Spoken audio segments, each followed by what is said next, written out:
எல்லாரும் பைபிளை கையில் எடுத்துக்கொள்வோமா? சங்கீதம் 46:9 வாசிக்க கேட்போம். பக்கம் 698 பழைய ஏற்பாடு. அவர் பூமியின் கடைமுனை மட்டும் யுத்தங்களை ஓய பண்ணுகிறார். வில்லை ஒடித்து ஈட்டியை முறிக்கிறார். ரதங்களை நெருப்பினால் சுட்டெரிக்கிறார். ரதங்களை நெருப்பினால் சுட்டெரிக்கிறார். இன்னொரு வாட்டி சொல்லுவோமா? ரதங்களை நெருப்பினால் சுட்டெரிக்கிறார். ஆமென். ரதங்களை நெருப்பினாலே சுட்டெரிக்கிற தேவனாய் இருக்கிறார். இதுதான் கர்த்தர் நமக்கு கொடுத்திருக்கிற அவருடைய வாக்கு தத்தம். இன்னைக்கு நாம் நினைக்கலாம், ஆண்டவர் எனக்கு நன்மை செய்வார் சொன்னீங்கன்னா ரொம்ப சந்தோஷம். ஆண்டவர் என்னை பணத்தினால் ஆசீர்வதிப்பார், அல்லது சுகத்தை கொடுப்பாரு, பலத்தை கொடுப்பாரு, இல்லை நன்மை செய்வார், இல்லை என் போக்கை ஆசீர்வதிப்பார், வருமானத்தை ஆசீர்வதிப்பார், அல்லது என் பிள்ளைகளை ஆசீர்வதிப்பார், என் தொழிலை ஆசீர்வதிப்பார், இப்படி ஏதாவது ஒரு வாக்கு தத்தம் கொடுப்பீங்க அப்படி நாம் எதிர்பார்த்து வந்தால், என்னங்க ஐயா ஒரு ரதத்தை குறித்து ஆண்டவர் கொடுக்குறாருன்னு சொல்லி நீங்கள் கேட்கலாம். ஒன்று நல்லா புரிந்து கொள்ளுங்க, கர்த்தர் எந்த வார்த்தையை கொடுத்தாலும் அந்த வார்த்தையில் நமக்கு என்ன தான் இருக்குது? ஆசீர்வாதம் அதில் கொட்டி நிறைந்து இருக்கும். அல்லேலூயா. நல்லா கவனிங்க, வேதத்தில் எல்லாத்துக்குமே ரெண்டு அர்த்தங்கள் உண்டு. எப்படி ஆண்டவராகிய இயேசு கிறிஸ்து நமக்கு நித்திய பிதாவாக இருக்கிறாரோ, அதே போல் இந்த உலகத்தில் இன்னொரு பிதா ஒருத்தன் இருக்கான். யார் அவன்? பொய்யுக்கு பிதாவாகிய பிசாசு. நல்லா கவனிங்க, இவர் உண்மையின் தெய்வமாக இருக்கிறவர் யார்? ஏசப்பா. ஆனால் அவன் எப்படிப்பட்டவனாக இருக்கான்? பொய்யா இருக்கிறான். நல்லா கவனிங்க, நம்ம ஏசப்பா தன்னுடைய ரட்சிப்பின் திட்டத்தை நிறைவேற்ற பிதாவாக அவரே இருந்தாலும் அவர் என்ன பண்ணார்? குமாரனாக வந்தார். அதே போல் இந்த பிசாசம் என்னதான் பண்ணுறான்? கேட்டின் மகனாக அவனை என்ன பண்ணுறான்? இந்த உலகத்தில் தன்னை வெளிப்படுத்துகிறவனாக இருக்கிறான். எப்படி ஏசப்பா பரிசுத்த ஆவியாக நம்மத்தில் இருக்கிறாரோ, அதே போல் அவனை எப்படி இருக்கான்? அசுத்த ஆவியாக இருக்கிறான். அப்போ நல்லா கவனிங்க, நம்ம ஏசப்பா விடிவெள்ளி நட்சத்திரம் அப்படின்னு சொல்லப்பட்டிருக்கான். அவனை என்ன பண்ணுறான்? அது போல தான் தன்னை காட்டிக்கொள்கிறான். நல்லா கவனிங்க, இன்றைக்கி ஏசப்பாவுடைய பிள்ளைங்க உண்மையான ஊழியக்காரங்க, ஆனால் அவங்க பொய்யான கள்ள போதகர்கள், கள்ள தீர்க்கதரிசிகள் என்று சொல்லப்பட்டிருக்கு. இப்படி எல்லாத்துக்குமே ஒரிஜினல் என்பது ஆவிக்குரிய காரியமாக இருக்கிறது, டூப்ளிகேட்ன்றது யாருடையதாக இருக்குது?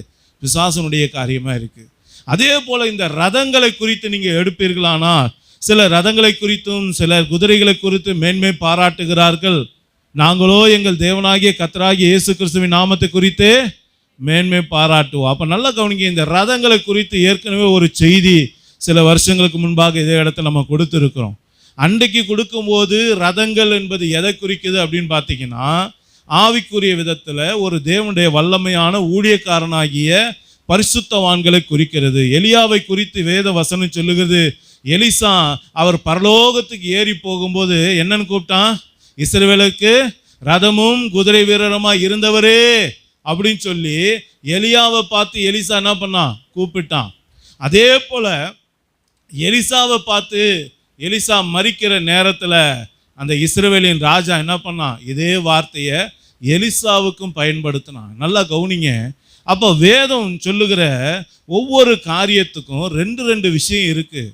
நல்லா கவனிங்க, ஆவிக்குரிய விதத்தில் இன்னைக்கு ரதங்கள் என்பது ஆவிக்குரிய வல்லமையான தேவ மனுஷனையும் அவனால் தேவன் பயன்படுத்துகிற காரியங்களை குறிக்கிறது என்றால், இங்கே ஆண்டவர் சொல்றாரு பாருங்க, ரதங்களை நெருப்பினால அவர் என்ன பண்றாரு?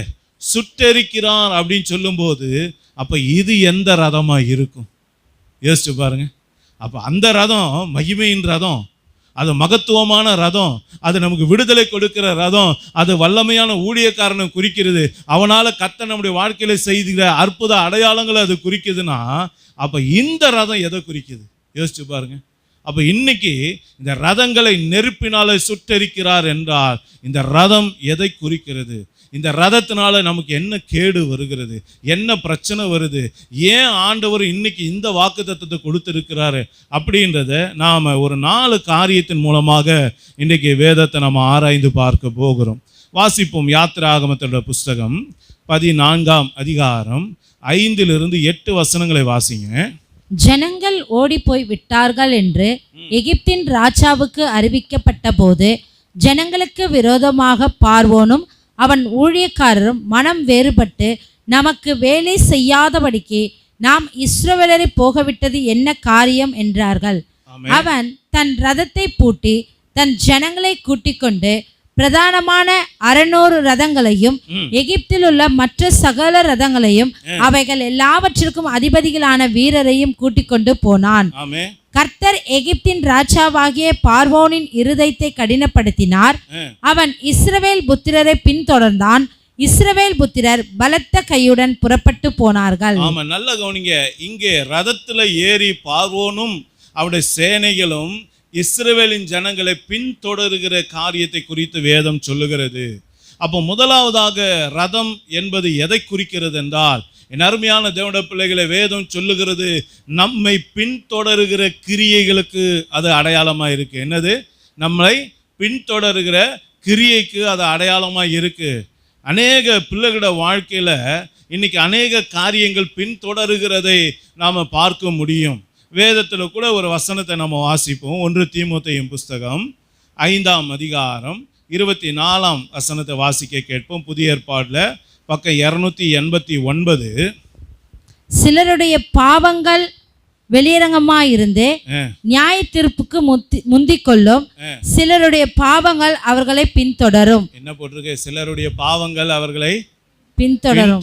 நல்லா கவனிச்சிங்களா? பாவங்கள் சிலரை பின்தொடருகிறது, சில பேரை சாபங்கள் பின்தொடருகிறது. நான் ஏற்கனவே கூட உங்களுக்கு நான் சொன்னேன், எனக்கு ரொம்ப க்ளோஸாக இருந்த ஒரு நண்பன் உண்டு. அந்த தம்பியோட குடும்பத்தில் ஒரு குறிப்பிட்ட ஏஜ் ஆனால் அந்த பிள்ளைகளுக்கு அப்படியே உடம்பு என்ன ஆயிரும்னா அப்படியே கையெல்லாம் இப்படி முடங்கிடும். கை காலெல்லாம் முடங்கி கடைசியில் அவங்களால பேச்சு கீச்சு எதுவுமே வராது, நேராக நடக்கவும் முடியாது. ஒரு கட்டத்தில் என்ன ஆயிடுவாங்கன்னா அப்படியே ஒரு இடத்துல முடங்கி உக்காந்துருவாங்க. கையை நீட்ட முடியாது, காலை நீட்ட முடியாது, அடுத்தவங்க உதவி இல்லாமல் அவங்களால எந்த ஒரு காரியத்தையும் செய்ய முடியாது. அப்போ நல்லா கவனிங்க, குறிப்பிட்ட வயசில் அந்த வீட்டில் பிறக்கிற எல்லாருக்கும் அந்த காரியம் வருதுன்னா அது எதை குறிக்குது? சாபத்தை குறிக்குது. நல்லா கவனித்து கொள்ளுங்க. பாவம் பின்தொடருகிறது ஒரு சில பேரை இந்த சாபங்கள் பின்தொடருகிறது.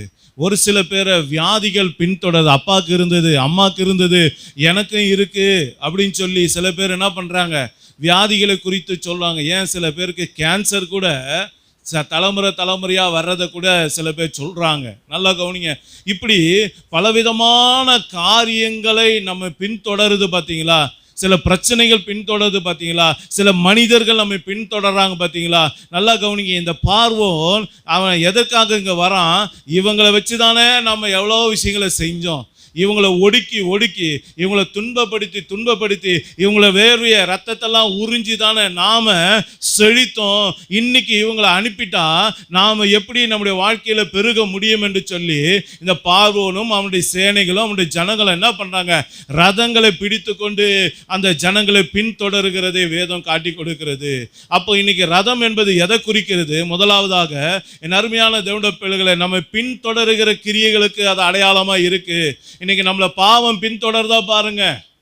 நம்ம இயேசு கிறிஸ்துவை ஏற்றுக்கொள்றதுக்கு முன்னாடி எப்படி இருந்தோமோ அதே காரியமும் இன்னமும் என்கிட்ட அந்த கோபம் இருக்கு, மூர்க்கம் இருக்கு, கீழ்ப்படியாத குணம் இருக்கு, எதிர்த்து பேசுகிற காரியம் இருக்கு, இன்னும் அந்த புகைப்பிடிக்கிற காரியம் இருக்கு, இன்னும் நான் குடிக்கிற காரியம் இருக்கு, இன்னும் வேசித்தனம், இன்னும் விபச்சாரத்தனம், இன்னும் திருடுகிற காரியம், இன்னும் பரிசுத்த குலைச்சலான காரியம், வீட்டுக்கு அடங்காத ஒரு காரியம், இப்படி எல்லா காரியமும் இயேசு கிறிஸ்துவை ஏற்றுக்கொள்றதுக்கு முன்பதாக எப்படி இருந்ததோ அதே காரியம் இன்னமும் என்கிட்ட ரட்சிக்கப்பட்டதுக்கு அப்புறம் இருக்குன்னா அது என்னை பின்தொடருதுன்னு அர்த்தம். அல்லேலூயா.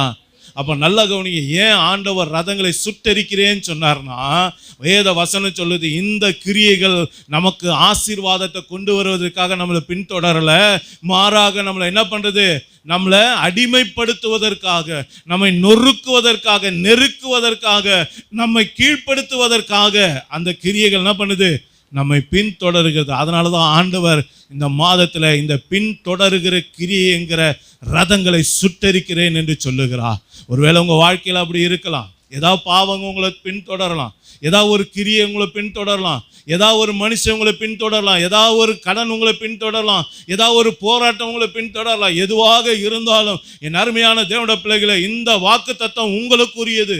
நீங்க இதை சொல்லி ஜெபிங்க. ரதங்களை அக்கினினால சுட்டெரிப்பேன் என்று சொன்னீரே, பின்தொடருகிற ரதங்களை சுட்டெரிப்பீராக. என்னை பின்தொடர்கிற வியாதியை சுட்டெரிங்க, என்னை பின்தொடர்கிற இந்த கெட்ட சுபாவங்கள், கெட்ட பழக்க வழக்கங்கள், இந்த பாவங்கள், இந்த சாபங்கள், இந்த வியாதிகள், இந்த கட்டுகளை இயேசுவின் நாமத்தில் சுட்டரிக்கப்படட்டும் என்று நீங்க சொல்லும்போது அது அப்படியே உங்க வாழ்க்கையில நடப்பதை நீங்க பார்ப்பீங்க. அல்லேலூயா. அப்போ ஏன் ஆண்டவர் முதலாவது ரதங்களை நெருப்பினால சுட்டரிக்கிறேன்னு சொன்னார்னா, அது பின்தொடர்கிற கிரியை, அது நமக்கு வாழ்க்கையில ஒரு நாள் இருக்கக்கூடாது. அதனால கர்த்தர் அதை சுட்டரிக்கிறார். இரண்டாவது, இந்த ரதங்கள் எதற்கு அடையாளமா இருக்கிறது? நியாயாதிபதிகளின் புஸ்தகம் 5ஆம் அதிகாரம் 28ஆம் வசனத்தை வாசிக்க கேட்போம். சிசெராவின் தாய் ஜன்னலில் நின்று பலகனி வழியாய் பார்த்து கொண்டிருந்து அவனுடைய ரதம் வராமல் பிந்தி போனதென்ன, அவனுடைய ரதங்களின் ஓட்டம் தாமதிக்கிறது என்ன என்று புலம்பினாள். ஆமே, ஹல்லேலூயா. அம்மா பால்கனியிலிருந்து பார்க்குறாங்க, எல்லாரும் வராங்க, என் பையன் மட்டும் இன்னும் வரல, அவன் ரதம் வரல, அவன் தாமதிக்கிறது என்ன அப்படி சொல்லி ஒரு அம்மா புலம்புறதை காட்டுகிறது. அப்போ நல்லா கவனிங்க, இங்கே இரண்டாவதாக வேத வசனம் சொல்லுகிற இந்த ரதம் எதற்கு அடையாளமாக இருக்கிறது என்றால், தாமதத்துக்கு அது அடையாளம், பின்னடைந்து போகிறதுக்கு அது அடையாளம். முன்னாடி வர வேண்டியவனை பின்னாடி கொண்டு போகுது பாருங்க, அதுக்கு தான் இந்த ரதம் அடையாளம். நம்முடைய வாழ்க்கையில் சில நன்மைகள் வர வேண்டிய நேரத்தில் வராமல் தாமதப்படுத்துது பாருங்க, நம்மளை தாமதப்படுத்துது பாருங்க. சில இடத்துக்கு நம்ம கரெக்டான நேரத்துக்கு போகணும். நல்லா கவனிச்சு பாருங்க, ஒரு ரயில்வே ஸ்டேஷனுக்கு 7 மணிக்கு ட்ரெயினுக்கு நீங்கள் ஒரு 7:15 போனீங்கன்னா அதுக்கு பிறகு நம்ம சீக்கிரமாக போகிறது அர்த்தமா? யோசிச்சு பாருங்கள். ட்ரெயின் நமக்காக வெயிட் பண்ணுமா? ஃப்ளைட்டு, பஸ்ஸு டைம்னா அந்த டைமுக்கு அது என்ன பண்ணிடும், கிளம்பி போயிட்டே இருக்கும். அப்போ நல்லா கவனிங்க, இந்த இரண்டாவதாக இந்த ரதங்களுடைய வேலையை என்ன தெரியுங்களா? நம்மளை தாமதப்படுத்துகிறது தான் இதனுடைய வேலை. நம்ம பின்னாடி இழுக்கிறது தான் அதனுடைய வேலை. நம்ம முன்னேறி செல்ல வேண்டிய நாம, வாக்குத்தத்தத்தை நோக்கி முன்னேறி செல்ல வேண்டிய நாம, அபிஷேகத்தை நோக்கி, தரிசனத்தை நோக்கி, கர்த்தர் கொடுத்த வாழ்க்கையை நோக்கி, கர்த்தர் கொடுத்த வார்த்தையை நோக்கி, கர்த்தர் கொடுத்த தரிசனங்களை நோக்கி, கர்த்தர் கொடுத்த வாக்குத்தத்தங்களை நோக்கி பயணிக்க வேண்டிய நாம, முன்னேறி செல்ல வேண்டிய நம்மளை இந்த ரதங்கள் என்ன பண்ணும்? இதை நம்ம பின்தொடர்ந்துனா என்ன பண்ணணும்னா நம்மளை தாமதப்படுத்தும். ஜெபிக்க வேண்டியவனை ஜெபிக்க விடாமல் அப்புறம் பார்த்துக்கலாம், வேதம் வாசிக்க வேண்டியவனை வேதம் வாசிக்க முடியாமல் அப்புறம் பார்த்துக்கலாம் சொல்லி தாமதப்படுத்தி ஒரு கட்டத்தில் பார்த்தீங்கன்னா நீங்களும் ஆவிக்குரிய காரியங்களும் உங்கள் ஆசீர்வாதம் எங்கேயோ இருக்கும். சுதந்திரிக்க கிட்ட இருந்த நீங்க இந்த தாமதத்தினால, இந்த பின்னடைவுனால, இந்த ரதத்தினால உங்களோட வாழ்க்கையில் நீங்க ஏதோ ஒரு மூலையில இருப்பீங்க. யோசிச்சு பாருங்க. இன்னைக்கு நம்மளுடைய வாழ்க்கையில் அநேக காரியங்கள் தாமதமாகிறது இதனால தானா? அநேக ஆசீர்வாதங்கள் பெற்றுக்கொள்ளாமல் இன்னைக்கு தாமதப்படுவதுக்கு இதுதான் காரணமா? இந்த ரதம் நம்ம பின்தொடர்தா பாருங்க. தாமதம் என்கிற இந்த ரதம் நம்மளை பின்தொடர்தா பாருங்க. பின்னடைவு என்கிற இந்த ரதம் நம்ம பின்தொடர்தா பாருங்க. அப்படி பின்தொடர்துனா இன்னைக்கு இயேசுவின் நாமத்தில் அதை சுட்டரிக்கணும். ஆண்டவருடைய கரத்தில் அந்த காரியத்தை ஒப்பு கொடுங்க. யோசிச்சு பாருங்க ஐயா, தாமதம் என்ன பண்ணும் அப்படின்னு நீங்கள் பார்த்தீங்கன்னா யாத்திராகமம் 32:1 வாசிங்க. மோசே மலையிலிருந்து இறங்கி வர தாமதிக்கிறதை ஜனங்கள் கண்டபோது அவர்கள் ஆரோனிடத்தில் கூட்டம் கூடி அவனை நோக்கி, எகிப்து தேசத்திலிருந்து எங்களை அழைத்து கொண்டு வந்த அந்த மோசேக்கு என்ன சம்பவித்ததோ அறியோம். ஆமே, போதும். நல்லா கவனிங்க. இங்க ஏசப்பாவை பார்க்கறதுக்காக சீனாய் மலையில இந்த மோசே 40 நாளா அங்க போய் தேவனுடைய சமூகத்துல முகமுகமாய் தேவனை பார்க்கிறான். தேவன் அவனோடு கூட பிரதியட்சமாக பேசுகிறார். ஆண்டவர் அவனுக்கு கற்பனைகளை, கட்டளைகளை, நியாய பிரமாணங்களை கொடுத்து கொண்டு இருக்கிறார். ஆனா இங்க இருக்கிற ஜனங்க என்ன பண்றாங்க? மலைக்கு போன மோசேக்கு என்ன ஆச்சு தெரியல. 1 நாள் ஆச்சு, 2 நாள் ஆச்சு, 10 நாள் ஆச்சு, 20 நாள் ஆச்சு, 40 நாள் ஆச்சு. மோசே உயிரோட இருக்கான செத்தானே தெரியல. நல்லா கவனிச்சு பாருங்க. இவங்கெல்லாம் என்ன சொல்றாங்க? அதனால இந்த மோசே வருவதற்கு தாமதம் ஆகும்போது ஜனங்கள் இடறினார்கள் என்று வேதம் சொல்லுகிறது. ஜனங்கள் கர்த்தருக்கு விரோதமான காரியங்களை செய்தார்கள் என்று வேதம் சொல்லுகிறது. கர்த்தருடைய பார்வைக்கு பொல்லாப்பானத காரியங்களை செய்தார்கள் என்று வேதம் சொல்லுகிறது. அருமையான தேவனுடைய பிள்ளைகளே, உங்க தாமதம் ஒருவேளை உங்க குடும்பத்தை நாசமாக்குதான். நீங்க கரெக்டா ஒவ்வொரு நேரத்தில் செய்ய வேண்டிய காரியத்தை உங்க பிள்ளைகளுக்கு செய்யாம, உங்க குடும்ப காரியத்துக்கு செய்யாம, ஏன் சில நேரங்களில் வீட்டு வாடகை டைமுக்கு கொடுக்கலனா கூட என்ன ஆயிரும்? பெரிய பிரச்சனையா போயிடும்.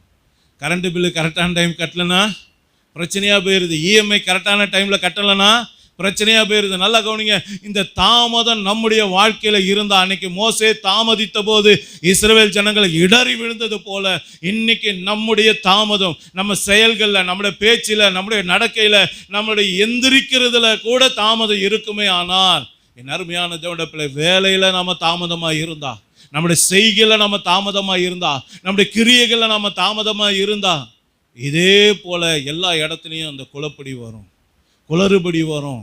இதனால் பெரிய போராட்டம் குடும்பத்தில் வெடிக்க ஆரம்பிக்கும். யோசிச்சு பாருங்க, எதையும் டைமுக்கு செய்கிறவர் நம்ம ஏசப்பா.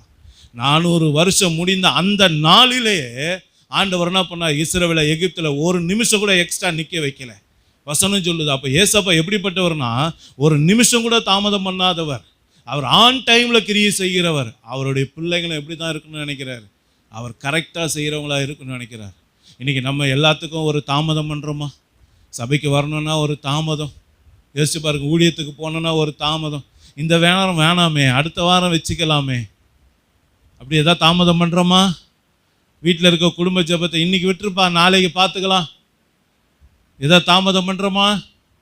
சரி, நாளைக்கு ஜெபம் பண்ணிக்கலாம், நாளைக்கு பைபிள் வாசிக்கலாம், அடுத்த வாரம் சபைக்கு போய்க்கலாம், இந்த வாரம் கொடுக்கலன்னா என்ன கத்தருக்கு, அடுத்த மாதம் சேர்த்து கொடுத்துக்கலாம். இப்படி நாம் என்னெல்லாம் தாமதம் பண்ணுறோமோ இது எல்லாம் நமக்கு இடரலை உண்டாக்கக்கூடியதாக இருக்குது. யோசிச்சு பாருங்கள், இன்றைக்கி எதனால் நம்ம குடும்பத்தில் இடரல் வருதா? நம்ம ஆவிக்குரிய ஜீவியத்தில் இடரல் வருதா? குடும்பத்தில் போராட்டம் வர காரணமே இதுதான், பிரச்சனையே இதுதான். தாமதம் என்கிற ஒரு காரியம், அந்த ரதம் நம்ம கூட இருந்ததுன்னா, அதில் ஏறி நாம் பயணிக்கிறவளா இருந்தா, அருமையான தேவனுடைய பிள்ளைகளை, இதனால் அந்த பிள்ளைகளை சுற்றி இருக்கிற எல்லாருக்கும் பாதிப்பு தான். நல்லா கவனிச்சு பாருங்க, மோசே என்கிற ஒருத்தனுடைய தாமதம் 20 லட்சம் பேர் இஸ்ரவேலருக்கு பெரிய போராட்டமாக அமைஞ்சு போச்சு. யோசிச்சு பாருங்க, யோசிச்சு பாருங்க. சாமுவேல் சவுல்கிட்ட சொன்னார், நான் வர வரைக்கும் நீ இந்த மலையில் காத்துரு, நான் பலி செலுத்துவேன்னு சொன்னார். சாமுவேல் வர தாமதம் ஆன போது வசனம் சொல்லுகிறது, சவுல் துணிகரமாக போய் என்ன பண்ணிட்டான்? செய்யக்கூடாததை செஞ்சுவிட்டான். நல்லா கவனிச்சு பாருங்க. இன்றைக்கி மற்றவங்க செய்யக்கூடாத நம்ம செய்கிற அளவுக்கு நாம் தாமதம் பண்ணுறோமா? நாம் செய்ய வேண்டியதை அடுத்தவங்க செய்கிறாங்க பாருங்க, அதுதான் இந்த பிரச்சனை. நாம் செய்ய வேண்டியதை நாம தான் செய்யணும். அதுதான் கத்தனம் கொடுத்துருக்க ஒரு ஆசீர்வாதம். யோசிச்சு பாருங்க, நாம் தாமதம் பண்ணும்போது வேற ஒருத்தன் என்ன பண்ணுறான்? அந்த இடத்துக்கு வரான், அது அவனுக்கு பாவமாக போய் முடியுது. யோசிச்சு பாருங்க. இன்றைக்கி தாமதம் இடரலை கொண்டு வரும். தாமதம் இன்னைக்கு என்ன பண்ணிடுறோம்? மற்றவனை பிரச்சனையில் மாட்டி விட்டுரும். அப்போ இந்த தாமதத்தினால் வரக்கூடிய இந்த போராட்டம் நம்முடைய வாழ்க்கையில் இருக்கக்கூடாதுன்னு தான் இந்த வருஷம், இந்த மாதம் ஆண்டவர் நமக்கு என்ன வார்த்தை கொடுத்துருக்காரு? ரதங்களை நெருப்பினாலே அவர் சுட்டரிக்கிறார். அப்போ இன்னைக்கு 2வது இந்த ரதம் எதற்கு அடையாளம்? அது பின்னடைவு, தாமதத்துக்கு அது அடையாளமாக இருக்கிறது. 3வதாக வாசிப்போம் 2 ராஜாக்களின் புஸ்தகம் 6ஆம் அதிகாரம் 14-15 வசனம். அப்பொழுது அவன் அங்கே குதிரைகளையும் ரதங்களையும் பலத்த இராணுவத்தையும் அனுப்பினான். அவர்கள் ராக்காலத்திலே வந்து பட்டணத்தை வளைந்து கொண்டார்கள். தேவனுடைய மனுஷனின் வேலைக்காரன் அதிகாலமே எழுந்து வெளியே புறப்படுகையில் இதோ இராணுவமும் குதிரைகளும் ரதங்களும் பட்டணத்தை சுற்றி கொண்டிருக்க கண்டான். நல்லா கவனிங்க, இங்க 3வதாக வசனம் சொல்லுகிறது, இந்த ரதங்கள் என்ன பண்ணுகிறது? அந்த பட்டணத்தை சூழ்ந்து வளைந்து கொண்டு இருக்கிறதை வேதம் நமக்கு காட்டி கொடுக்கிறது. அப்போ நல்லா கவனிங்க, இது நல்ல ரதம் கிடையாது. இந்த ரதம் எப்படிப்பட்ட ரதம்? உன்னை செயல்பட முடியாதபடிக்கு உன்னை முடக்குகிற ஒரு ரதம். உன்னால் எங்கேயும் போக முடியாதபடி உன்னை முடக்குகிற ஒரு ரதம். எப்படி பக்கவாதம் வந்துச்சுன்னா படுத்த படிக்கையா ஒரு மனுஷன் மாறிறானோ, அதே போல் இந்த ரதம் யாரை பின்தொடருதோ, யார் கூட இருக்கோ, அவனால் எங்கேயுமே போக முடியாது. எல்லாம் அவனை சூழ்ந்து இருக்கும். லெஃப்ட் போனாலும் போக முடியாது, ரைட்டு போனாலும் போக முடியாது, முன்னாடியும் போக முடியாது, பின்னாடியும் போக முடியாது. ஒரு செயலற்ற தன்மையில் ஒருத்தனை மாற்றி விடுவது தான் இந்த ரதத்தோட வேலை. நல்லா கவனிச்சு பாருங்க. இது மாத்திரம் இல்லை, இப்படி சூழ்ந்து கொண்டு இந்த வளைந்து கொள்ளுகிற ரதம் இன்னொரு காரியத்தை பண்ணும். என்ன? சங்கீதம் 17:11 வாசிங்க. நாங்கள் செல்லும் பாதைகளில் இப்பொழுது எங்களை வளைந்து கொண்டார்கள், எங்களை தரையிலே தள்ளும்படி அவர்கள் கண்கள் எங்களை நோக்கி கொண்டிருக்கிறது. கவனிச்சிங்களா? ஏன் சூழ்ந்து கொள்ளுது இந்த ரதம் நம்மளை? ஏன் நம்மளை வளைச்சு கொள்ளுதுன்னா, எப்படியாகிலும் உன்னை கீழே தள்ளுறதுக்காக, எப்படியாகிலும் உன்னை விழ பண்ணுவதற்காக, உன் ஆவிக்குரிய வாழ்க்கையிலேருந்து உன்னை விழ பண்ணுவதற்காக, உன் ஜபத்திலேருந்து உன்னை விழ பண்ணுவதற்காக, உன்னுடைய விசுவாசத்திலேருந்து உன்னை விழ பண்ணுவதற்காக, உன்னுடைய ஆவிக்குரிய வைராக்கியத்திலிருந்து தேவனுக்கு கீழ்ப்படிதல் இருந்து உன்னை விழ பண்ணுவதற்காக இந்த ரதங்கள் உன்னை சுற்றி வளைந்து கொண்டு இருக்கிறது என்பதை வேதம் காட்டி கொடுக்கிறது. இன்னொரு காரியத்தை வாசிங்க, பிரசங்கி 9:14 வாசிங்க. ஒரு சிறு பட்டணம் இருந்தது, அதில் இருந்த குடிகள் கொஞ்சம் மனிதர். அதற்கு விரோதமாய் ஒரு பெரிய ராஜா வந்து அதை வளைந்து கொண்டு அதற்கு எதிராக பெரிய கொத்தளங்களை கட்டினான். ஆமா, நல்ல எதிரான கிரியைகள். உன்னால எதுவுமே பண்ண முடியாது. நீ ஒரு ஸ்டெப் எடுத்து ஒரு தொழில் பண்ணா நினைப்ப, உடனே அதுக்கு எதிராக ஒரு பிரச்சனை வந்து நிற்கும். ஒரு வீடு கட்டலாம்னு நினைப்ப, உடனே ஒரு காரியம் பிரச்சனையாக வந்து நினைக்கும். அல்லது நீ வேற ஏதாச்சும் ஒரு காரியத்தை செய்யலாம், ஒரு பிரயாசப்பட்டு ஏதாவது ஒரு காரியத்தை பண்ணலாம் நினைப்ப, எல்லாத்துக்கும் எதிராக ஒரு காரியம் வருதுன்னா அப்பவே தெரிஞ்சுக்கணும், ஏதோ ஒரு ரதம் நம்மளை பின்தொடருதுன்னு அர்த்தம். அந்த ரதம் நம்ம கூடவே பின்னாடியே வருது, நம்ம விழ பண்ணுறதுக்காக, நம்மளை சூழ்ந்து செயல்படாத நிலைக்கு நம்மை தள்ளுவதற்காக நமக்கு எதிரான காரியங்கள் எல்லாம் இந்த ரதத்துக்கு அடையாளமாக இருக்கிறது. அதனால தான் ஆண்டவர் சொன்னார், என் மகனுக்கு எதுவும் எதிராக இருக்கக்கூடாது, என் மகனை எதுவும் கீழே தள்ளக்கூடாது, என் மகனை எதுவும் செயலற்ற நிலையில் வச்சிருக்க கூடாதுன்றதுக்காக தான் இந்த மாச கர்த்தர் நமக்கு வாக்குத்தத்தம் கொடுக்கிறார். ரதங்களை நெருப்பினாலே சுட்டரிக்கிறேன் என்று சொல்லி. அல்லேலூயா. இன்னைக்கு ஏன் ஆண்டவர் இந்த வாக்குத்தத்தம் கொடுத்தாரு பாருங்க. ஒருவேளை உங்களை கீழே தள்ளுற காரியங்கள் எதாவது இருக்கோ, விழுந்து விழுந்து எந்திரிச்சுக்கிட்டே இருக்கீங்களா, அப்போ ரதம் உங்களை பின்தொடருதுன்னு அர்த்தம். அல்லேலூயா. அது இப்பொழுது இயேசுவின் நாமத்தில் சுட்டரிக்கப்பட ஒப்பு கொடுங்க. கர்த்தர் உங்களை விடுதலையோட இந்த மாதம் நடத்துவார். 4வதாக கடைசியாக ஏசாயா 66:15 வாசிங்க. ஏசாயா 66:15. இதோ தம்முடைய கோபத்தை உக்கிரமாகவும் தம்முடைய கடிந்து கொள்ளுதலை அக்கினி ஜுவாலையாகவும் செலுத்த கர்த்தர் அக்கினியோடு வருவார், பெருங்காற்றை போன்ற தம்முடைய ரதங்களோடும் வருவார். ஆமா, பெருங்காற்று இங்க ரதமாக கொடுக்கப்பட்டு இருக்கிறது. இந்த பெருங்காற்று என்கிற ரதம் இன்னைக்கு ஏன் சுட்டரிக்கப்படணும்னா வசனம் சொல்லுது பாருங்க. யோபு 1:18-19 வாசிங்க. யோபு 1:18-19. 18-19. இவன் இப்படி பேசிக் கொண்டிருக்கையில் வேறொருவன் வந்து உம்முடைய குமாரரும் உம்முடைய குமாரத்திகளும் தங்கள் மூத்த சகோதரன் வீட்டிலே புசித்து திராட்சரசம் குடிக்கிற போது வனாந்திர வழியாய் பெருங்காற்று வந்து அந்த வீட்டின் 4 மூலையிலும் அடிக்க அது பிள்ளைகளின் மேல் விழுந்ததினால் அவர்கள் இறந்து போனார்கள். நான் ஒருவன் மாத்திரம் தப்பி அதை உமக்கு அறிவிக்கும்படி வந்தேன் என்றான். நல்லா கவனிங்க. இந்த பெருங்காற்று என்ற ரதம் வந்துச்சுன்னா, அது நம்மளை சூழ்ந்து கொண்டுச்சுன்னா, அது நம்மளை பின்தொடர்ச்சுன்னா, அது நம்மளோட வாழ்க்கையில இருந்துச்சுன்னா, என் அருமையான தேவனுடைய பிள்ளைகளை 4 திசையிலும் அது சிதறடிக்கும். 4 பக்கமாக அது வீசி பிள்ளைகளை அழிச்சு விடும். இது பிள்ளைகளுக்கு எதிரான போராட்டத்தை கொண்டு வருகிற பெருங்காற்று. நல்லா கவனிங்க.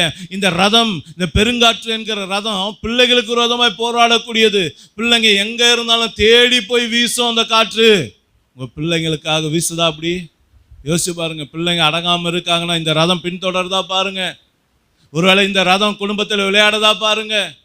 பிள்ளைகளுக்கு அடிக்கடி போராட்டம் வருது, பலவீனம் வருது, பிரச்சனைகள் வருது, சில நேரம் மரணத்துக்கு ஏதுவான போராட்டம் கூட வருது. அப்படின்னா ஒன்று நல்லா புரிந்து கொள்ளுங்க, இந்த பெருங்காற்று என்கிற ரதம் அந்த இடத்துல வீசிக்கொண்டு இருக்குன்னு அர்த்தம். யோசிச்சு பாருங்க. ஏசப்பா கூட சொன்னார், ஒரு காரியத்தை சொன்னார். என்ன? பெருமழை பொழிந்து பெருங்காற்று அந்த வீட்டின் மேலே மோதின போது கண்மலையிலே கட்டப்பட்ட வீடாக இருந்தால் அது என்ன பண்ணும்?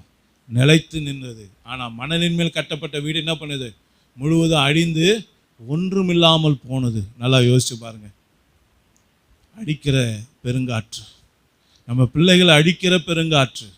அதனால தான் ஆண்டவர் இந்த ரதத்தை இன்றைக்கு நெருப்பினால நான் சுட்டரிக்கிறேன் என்று வாக்கு கொடுத்தார். இன்றைக்கி நம்ம பிள்ளைங்க வாழ்க்கையில் இந்த போராட்டம் வரக்கூடாது. என் பிள்ளைகளுக்கு எந்த நோய் நொடியும் வரக்கூடாது.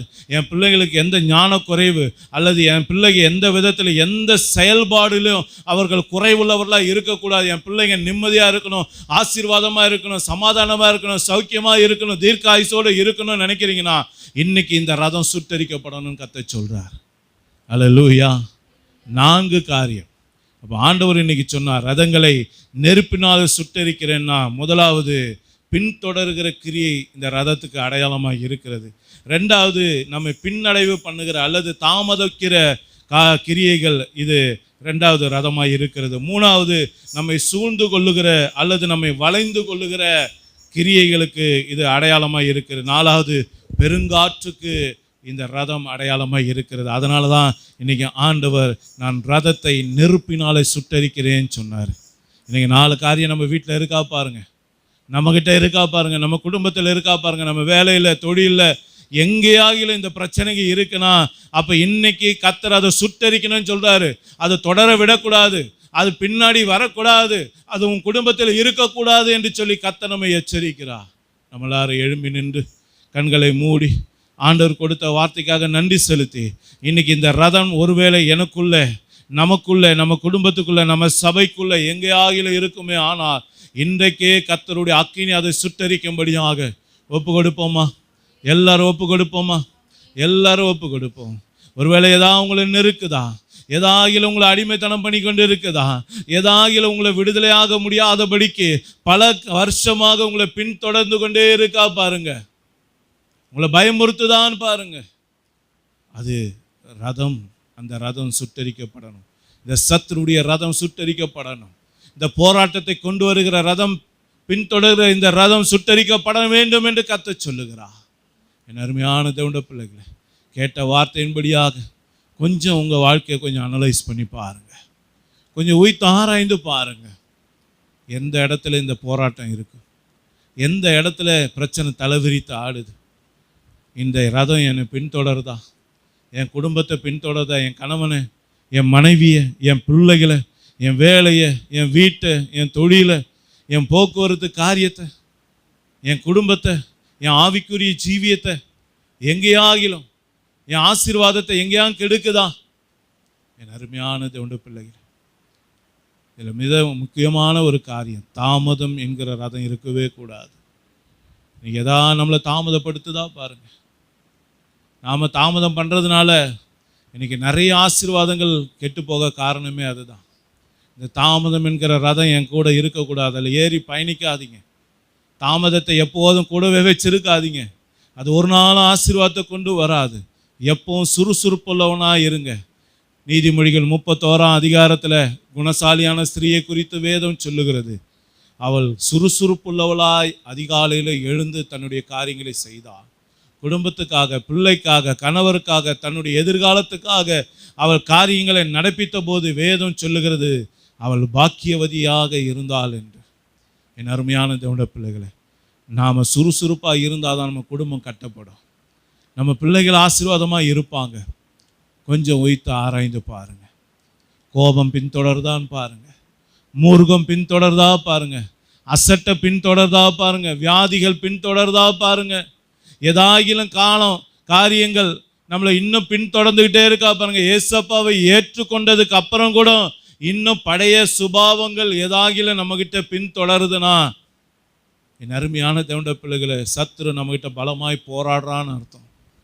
அவனுடைய வஞ்சனை வலையில் நம்ம விழுந்துக்கிட்டு இருக்கோம்னு அர்த்தம். நம்ம கொஞ்சம் கொஞ்சமாக அவனால் விழுங்கப்பட்டு கொண்டே இருக்கிறோன்னு அர்த்தம். சத்துரு எவனை விழுங்கலாமோ என்று வகை தேடி சுற்றி திரிகிறான் என்று வேதம் சொல்லுகிறது. ஒருவேளை அவனுடைய கண் உங்கள் மேலே பட்டிருக்கோ, உங்கள் கணவர் மேலே, உங்கள் மனைவி மேலே, உங்கள் பிள்ளைகள் மேலே, உங்கள் காரியங்கள் மேலே, என் அருமையான தேவனுடைய பிள்ளைகளை, அவன் கண்ணு வேற யாரையும் சுற்றி வராது, நம்மளை மட்டும்தான் சுற்றி வரும். நல்லா யோசிச்சு பாருங்க. அவனோட நோக்கமே இயேசுவின் நாமத்தை அறிந்தவர்களை விழ பண்ணுவதுதான். கொஞ்சம் உய்த்து ஆராய்ந்து பாருங்க. ஏதாச்சும் சுபாவம், எரிச்சல்கள் நம்மளை பின்தொடர்தா, ஏதாவது பின்தொடர்தா பாருங்க. ஏதாச்சும் சாபங்கள், பாவங்கள், ஏதாச்சும் அசுத்த பழக்க வழக்கங்க, கெட்ட சுபாவங்க என்னை இன்னும் பின்தொடர்தா. கேடான காரியம் வேண்டாமே, நம்மை கெடுக்கிற காரியம் வேண்டாமே, நம்மளை உடைக்கிற காரியம், நம்மளை அழிக்கிற காரியம் வேண்டாமே, நம்மை அடிமைப்படுத்த நம்ம இடம் கொடுக்காதீங்க.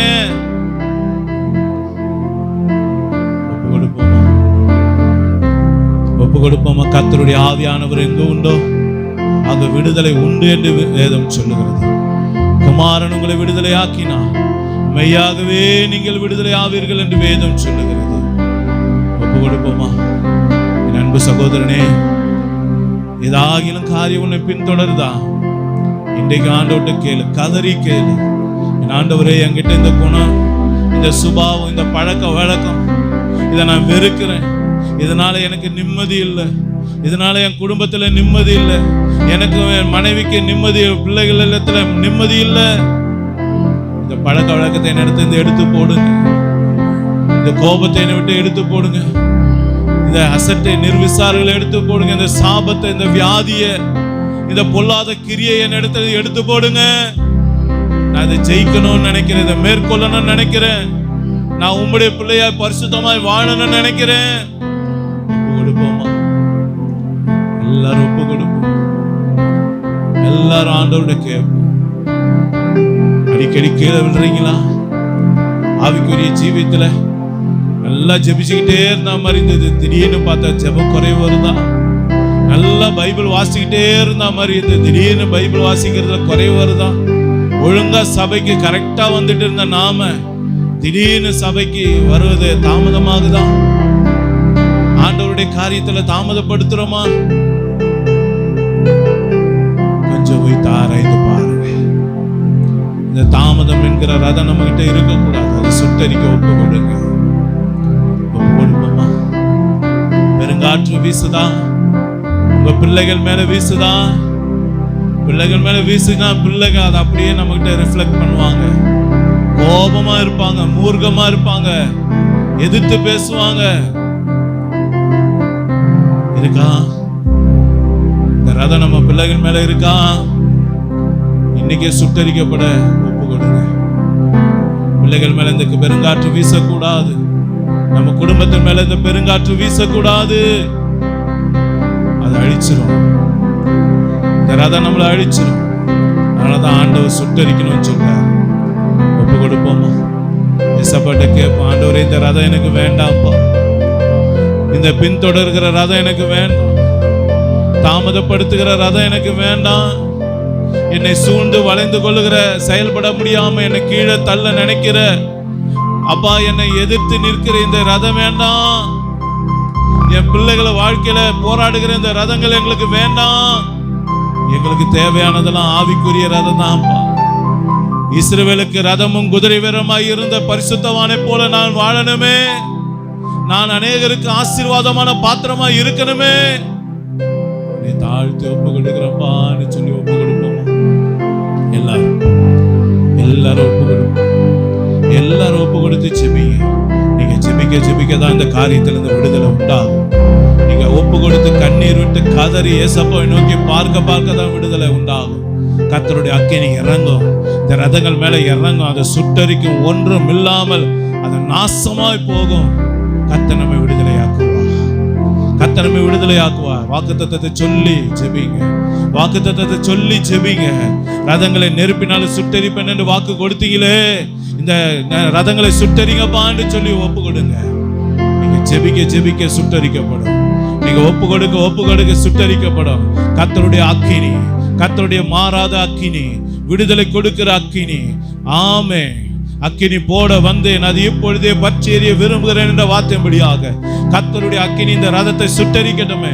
நம்ம குடும்பத்தில் காணப்படுகிற போராட்டங்களை, சாபங்களை, பாவங்களை, அக்கிரமங்களை, கடன்களை, வியாதிகளை, எல்லா சத்துருடைய கிரியைகளை இயேசுவின் நாமத்தின் அக்கினி சுட்டரிக்கட்டும்.